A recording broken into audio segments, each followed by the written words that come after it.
deyirəm. Bir nəfər insanın, bir nəfər hakimiyyətin zərərinə olan bir məlumatı, videonu bəyənirsə, onu tapırlar, cəzalandırırlar.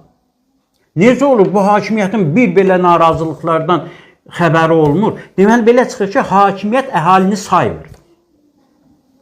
Və bunun sonu.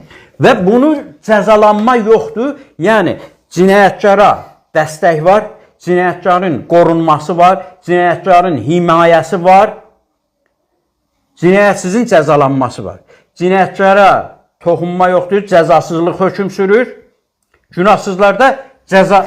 Yəni o sabitlik, firavanlıq dedikləri cinayətkarlar üçündür.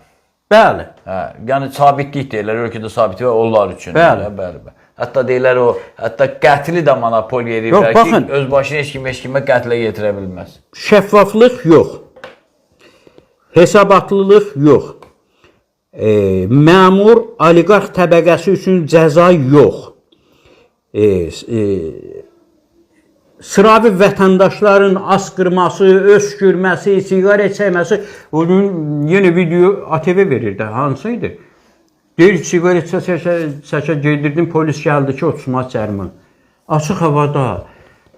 Ya deyir, dayanıb o məlum yerdə çəkməsin. Gedə-gedə çəkdin 30 manat, yer atdın, 100 manatdın. Başa düşmədim. Yəni, bu sıravi insanlar üçün cəzanın bütün incəliklərinə qədər, bütün detallarına qədər işləyir. Oliqarx məmur təbəqəsi üçün cəza işləmir. Biznes məhv olub gedir. Yenə deyirəm, mənə maraqlıdır. Yəni, bu təbib, bu özəl klinikalarda Səhiyyə Nazirliyinə tabedir də. Niyə bunlara tibbi sığortanı vermirlər? Bir, misal üçün, özəl klinikaya vermirlər. Dövlət xəstəxanasında da növbə var ki, 2 aya, 3 aya çatar, bu xəstə də ölür. İndi bu vətəndaş necə sənə can yandırsın? Deməli, sən vətəndaşı fikirləşmirsən. Niyə axı? Niyə? Mən deyim. Çünki o pulun maksimum dərəcədə çalışırlar xərclənməsin. İnsan ölsə də olar.